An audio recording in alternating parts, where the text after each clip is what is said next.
Een strafrechtelijk onderzoek dat loopt naar een wethouder op Schouwen-Duiveland vanwege een verbouwing. De koningin was er, alweer. En er gebeurde meer deze week in Zeeland.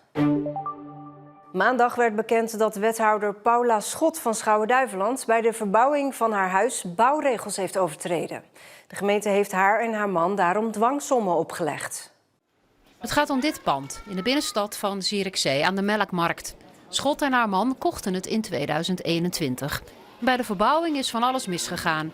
Op 10 punten is afgeweken van de vergunning. Bovendien is in strijd met de voorschriften asbest verwijderd. Door de verbouwing is er schade aan de winkel die ook in het pand zit. De eigenaresse van die winkel is ernstig gedupeerd. De winkel is door de schade een tijd dicht geweest. Schot en haar man wisten dat er asbest in het pand zat, blijkt uit een brief van de gemeente. Daarin staat ook dat al voor de bouw duidelijk was dat de plannen van de wethouder niet volgens de voorschriften zouden zijn. Een deel van het woonhuis is in december door de gemeente gesloten. Om te voorkomen dat er nog gebouwd wordt, heeft de gemeente dwangsommen opgelegd. Dat betekent dat er boetes moeten worden betaald als de verbouwing doorgaat of als het woonhuis wordt gebruikt. De maximumboete is vastgesteld op 1 ton. Schot werd eind 2020 geïnstalleerd als wethouder van de gemeente Schouwen-Duiveland. En ze is de eerste vrouwelijke wethouder van de SGP ooit in Nederland. Paula Schot reageerde hierop door te zeggen dat zij zichzelf niet met de verbouwing heeft bemoeid, maar dat ze haar best zal doen om de kwestie netjes op te lossen. Op donderdag bleek de kwestie nog iets ernstiger te zijn. Er blijkt sinds december een strafrechtelijk onderzoek te lopen tegen Schot en haar echtgenoot. Verslaggever Nadia Berkelder legt uit wat er aan de hand is. Dat komt omdat er willens en wetens bouwregels zijn overtreden. En daarvan is melding gemaakt bij het OM. En dat strafrechtelijk onderzoek loopt naast de dwangsommen en de bouwstoppen die de gemeente hen al heeft opgelegd. Nou, blijkt dus dat medebestuurders, ook raadsfracties, van deze hele zaak al vanaf december op de hoogte zijn. Maar ja, iedereen heeft zijn mond gehouden, hè? Ja, dat klopt. De fractievoorzitters zijn bijgepraat door Paula Schot. En daarbij is geheimhouding opgelegd. En dat is omdat het om een privé-kwestie zou gaan. Zei Paula Schot. Ja, en vindt het college blijkbaar ook, vanwege die geheimhouding. En dat is toch een beetje gek, omdat in de gedragscode van de gemeente zelf staat dat wethouders zich ook aan hun eigen wetgeving moeten houden. De verschillende fracties in de gemeenteraad op Schouwen-Duiveland willen dat Schot donderdag in de raadsvergadering tekst en uitleg geeft. En dan zal ook duidelijk worden of zij aan kan blijven of niet. Het goederenspoor in het havengebied Vlissingen-Oost wordt verlengd vanwege de vele militaire transporten. Daarvoor is 51 miljoen euro beschikbaar gesteld door de Europese Unie. Vanwege de militaire dreiging, met name aan de oostgrens van Europa, wordt overal het vervoer van troepen en materieel verbeterd. Vanuit Vlissingen-Oost wordt regelmatig Amerikaans militair materieel vervoerd. De politie heeft de handen vol aan incidenten met Flakka-gebruikers. Flakka zijn goedkope drugs die ervoor zorgen dat mensen onvoorspelbaar en grillig reageren. In de afgelopen 7 maanden moest de politie in Zeeland 115 keer in actie komen vanwege een Flakka-gerelateerd incident. En dat betekent dat er om de dag wel iets gebeurt. Als politie zien wij meer incidenten. Dat merken wij gevoelsmatig. Dat krijgen de collega's mee op straat. Als we de cijfers erbij halen, zien wij ook een toename van incidenten en registratie wat bij Flakka wordt genoemd. Zoals vernieling, wederspannigheid, diefstal wordt erbij genoemd. We hebben zelfs een keer brandstichting gehad, dus het is heel divers. Regelmatig leidt het gedrag van Flakka-gebruikers tot gevaarlijke situaties, omdat ze helemaal van de wereld zijn. Dat een gebruiker midden op een kruising staat, dat is natuurlijk ontzettend gevaarlijk. En om dat tegen te gaan, moesten we echt met 4 collega's de persoon in bedwang houden. Dus dat is elk ledemaat 1. En om haar zo veilig mogelijk de ambulance in te krijgen. Soms belandt zo iemand vanuit het ziekenhuis vervolgens in Emerges om af te kicken. En ook daar zien ze een toename van het aantal Flakka-verslaafden. In 2021 kwam het eigenlijk voor het eerst wat naar voren en zagen we het wel steeds vaker toekomen. Maar nu is het wel een wekelijks item. En ook het soort Flakka-gebruikers verandert. Ja, we zagen toen het meer opkwam, vooral 2-3 jaar geleden, vooral de chronische gebruikers van middelbare leeftijd meestal. Met vaak ook al een psychiatrische kwetsbaarheid. Maar we zien wel de laatste jaar steeds vaker ook dat meer jonge gebruikers of startende gebruikers eigenlijk ook wel experimenteren. En dan niet alleen met Flakka, maar ook met de andere nieuwe psychoactieve stoffen eigenlijk. Flakka geeft een kort euforisch gevoel, maar heeft ook veel bijwerkingen. Lichamelijk zien we dat mensen sterk afvallen die Flakka gebruiken, vaak longproblemen krijgen. Je temperatuur gaat omhoog, je bloeddruk stijgt, je spierspanning staat eigenlijk continu aan. Wat maakt dat het dus ook slecht voor je lichaam is. En dat zijn dan alleen nog maar de lichamelijke bijwerkingen. Nou, wat we zien is vooral bij het gebruik van Flakka is soms hele grillige, ook psychiatrische beelden. Dus angsten, paniek, psychotische klachten. En dat is wel echt anders met betrekking tot andere middelen die we zien. Ja. Flakka wordt ook wel de zombie-drug genoemd. Veel mensen zien daarbij de beelden voor zich uit Amerika, maar zo erg is het hier niet. Dat zijn de excessen van de zwaarste variant van Flakka. En die zijn we in Nederland eigenlijk nog nauwelijks tegengekomen. En weer was koningin Máxima in Zeeland. Bezocht ze een paar weken geleden sociale projecten in Goes en Middelburg. Woensdag was ze opnieuw in Middelburg bij poppodium De Spot. En daar was ze, met een kleine vertraging vanwege een open brug in Middelburg. De koningin bezocht het poppodium om extra aandacht te vragen voor kunst- en cultuuronderwijs. Ook voor kinderen die dat van huis uit niet meekrijgen. Waarom vindt u dit onderwijs zo belangrijk? Nou, ik zet mezelf al meer dan 10 jaar in om meer muziek in de klas te krijgen. En die is nu uitgebreid met meer kunst en cultuur, zelfs koken. En niet alleen in de school, maar ook in de omgeving. Dus voor scholen, met name voor scholen waar kinderen de kans niet kregen vanzelf, van huis uit. En dat is gewoon een enorme verbreding voor de kinderen. Die echt een wereld die open gaat voor zich, die waarschijnlijk niet van huis uit komt. En zo belangrijk is voor hen om die juist aan te bieden. Ze bezocht onder meer de graffiti-workshop in de hal van De Spot. En dat maak je natuurlijk niet elke dag mee. Ik heb haar nog nooit gezien, alleen op tv wel. En nu in het echt is best spannend, ja. Ja, wel heel leuk eigenlijk. En ook wel heel erg spannend. Ik had ook heel veel zenuwen. Ze heeft een paar kleuren en een paar letters ingekleurd. Deed ze het goed? Best goed, ja. Maar één ding viel hem vooral op. Hoe was ze in het echt? Ja, wel leuk. Ook wel iets groter dan verwacht. Groter dan verwacht. Wat voor beeld had je van haar dan? Gewoon dat ze wel iets kleiner was. Ik had gedacht dat ze rond de 1,80 was. En hoe lang was ze, denk je, in het echt? Ik denk rond de 1,90, denk ik. Na de workshop gingen Zeeuwse cultuur- en onderwijsorganisaties met elkaar in gesprek over onderwerpen als kansenongelijkheid en verlengde lesdagen.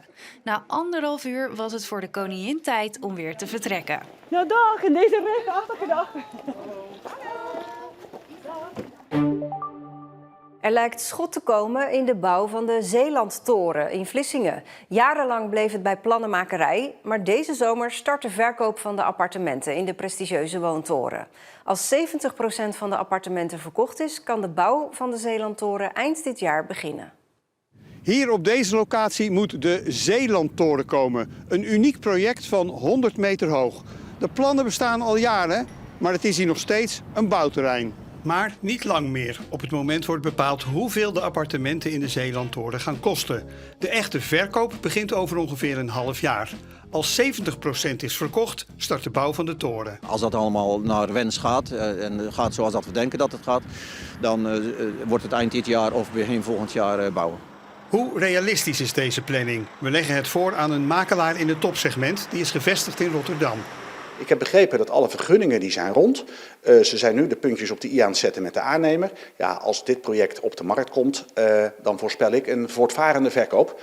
Uiteraard moet wel het prijsniveau marktconform zijn. Eigenlijk had de bouw van de Zeelandtoren al in 2019 moeten beginnen. Maar de grote schommelingen in de prijzen van bouwmaterialen en de gestegen lonen zorgden voor veel vertraging. Het schoot alle kanten op.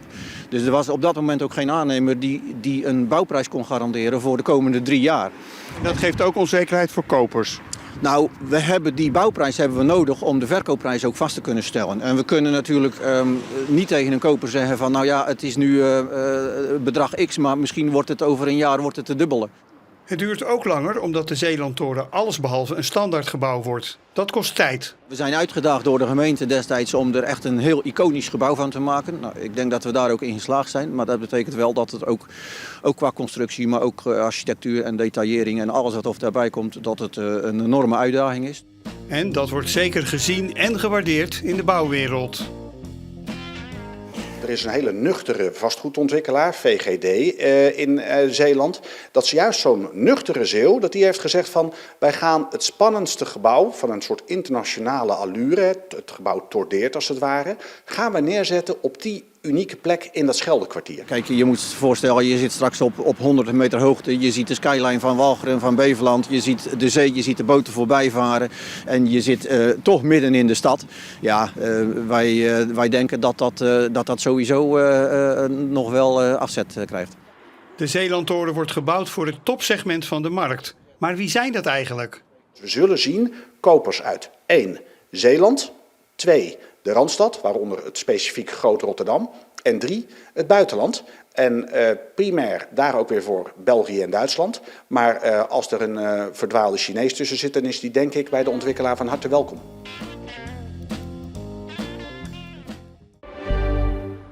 Marcel Frenzel, tot voor kort waarnemend burgemeester in Goes, schuift een deurtje op naar het stadskantoor in Middelburg. Hij wordt daar de vervanger van Harald Bergman, die uit Middelburg vertrekt om burgemeester te worden in Schiedam. Frenzel was een aantal jaar geleden ook waarnemend burgemeester in Noord-Beveland en andere gemeenten buiten Zeeland. Daarvoor was hij jarenlang burgemeester van Woensdrecht. Het is opmerkelijk in een tijd waarin geschreeuwd wordt om onderwijspersoneel. Leerkrachten laten uitstromen omdat je er eigenlijk te veel van hebt. Dat is het geval bij de Prisma scholengroep, die 14 basisscholen in Zeeland heeft. Zij willen van leraren af. In het verleden is er bij Prisma-scholen bewust voor gekozen om extra leerkrachten aan te trekken. Daar is met een vooruitziende blik gekeken naar het komende lerarentekort en ook het aantal pensioengerechtigde collega's. En eigenlijk hebben we geprobeerd om dat op te vangen en dat is jarenlang succesvol geweest. En we merken nu dat door al die stijgingen van die kosten aan de andere kant, we dat gewoon niet meer gefinancierd kunnen krijgen. Want de tijden zijn veranderd. Op dit moment drukken de personeelslasten te zwaar op de begroting. Door een wetswijziging krijgt de scholengroep minder geld van het Rijk om dure personeelslasten op te kunnen vangen. Aan de andere kant ervaren ze hier enorme kosten voor energiecontracten en moet er geïnvesteerd worden in nieuw lesmateriaal. Door het personeelsbestand in te krimpen probeert het bestuur de zaken beter in balans te krijgen. Wie vrijwillig vertrekt wordt ondersteund bij het vinden van een andere baan en krijgt een geldbedrag mee. Er zijn 14 Prisma-scholen in Zeeland. Wat een en ander straks concreet betekent voor deze scholen is op dit moment nog niet helemaal duidelijk. Daar waar we zagen dat andere besturen al in het verleden regelmatig ook groepen naar huis moesten sturen omdat daar geen leerkracht voor beschikbaar was, die kans wordt bij ons ook wel reëler dat dat bij ons ook moet gaan gebeuren. Terwijl we dat in het verleden eigenlijk amper hebben moeten doen. Ja, maar eigenlijk zou je dat niet willen. Nee, dat klopt. Maar ja, dan mag de overheid zorgen dat de rijksbekostiging aangepast wordt, zodat we met elkaar als onderwijsveld dat ook daadwerkelijk kunnen betalen. De gemeenschappelijke medezeggenschapsraad steunt de maatregel, noodgedwongen. Op dit moment zijn er geen financiële problemen, maar als we op deze voet doorgaan, verwachten we in 2030 dat we dat niet meer gaan redden. Dus dan zul je iets moeten. Polvliet zegt er alles aan te willen doen om te voorkomen dat de maatregel negatieve gevolgen heeft voor de kwaliteit van het onderwijs en voor de werkbelasting van de schoolteams. Er wordt in ieder geval gekeken dat iedereen zo goed mogelijk zijn werk kan blijven doen. En zeker de GMR staat daar ook voor om de onderwijsprofessionals te ondersteunen, de belangen te behartigen en te zorgen dat het onderwijs zo goed mogelijk gegeven blijft worden. Voor de zomervakantie moeten er 10 tot 15 leerkrachten zijn uitgestroomd. En voor zover het zich nu laat aanzien, lijkt dat te gaan lukken, zegt het bestuur. Hij is acteur en presentator, bekend van De Luizenmoeder en De Vliegende Panthers. Presenteerde ooit Pinkpop en gaat dat nu bij Weitje Rock doen in IJsendijken. Diederik Ebbingen, hij is groot fan van Weitje Rock. Eigenlijk heb ik mezelf een beetje naar voren geschoven als presentator, omdat ik het zo te gek vind. 2 jaar geleden kwam Diederik Ebbingen samen met zijn gezin als bezoeker naar Weitje Rock. Hij was op slag verliefd en stuurde de organisatie een berichtje. Toen we de eerste namen bekend maakten, kreeg ik een mailtje van Diederik. Wat een fantastische namen. En als jullie het leuk vinden, zou ik wel willen presenteren. Nou ja, zo'n aanbieding sla je natuurlijk niet af als Weitje Rock zijn. Ik vind het ook leuk dat het zo klein blijft, dus, of klein is. En het kan nog best wat groeien, denk ik. Maar, want die line-up van komend jaar is echt fantastisch. Maar ik vind die maat juist zo knus en gezellig. En ik vind dat iets heel sympathieks hebben. En als je inderdaad naar Pinkpop of naar Lowlands, dan zijn dat zulke mensenmassa's. En dat vind ik veel onprettiger.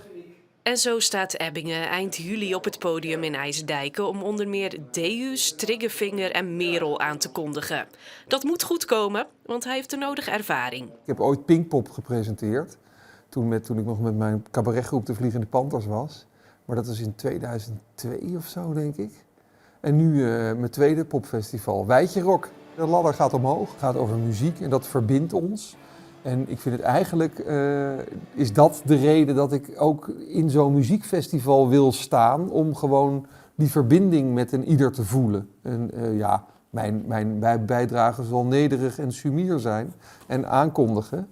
Maar om daarbij te zijn, een onderdeel van te zijn, vind ik natuurlijk fantastisch. Wie de presentator in actie wil zien op het podium, moet in het weekend van 26 en 27 juli op Wijtjerock in IJsdijken zijn.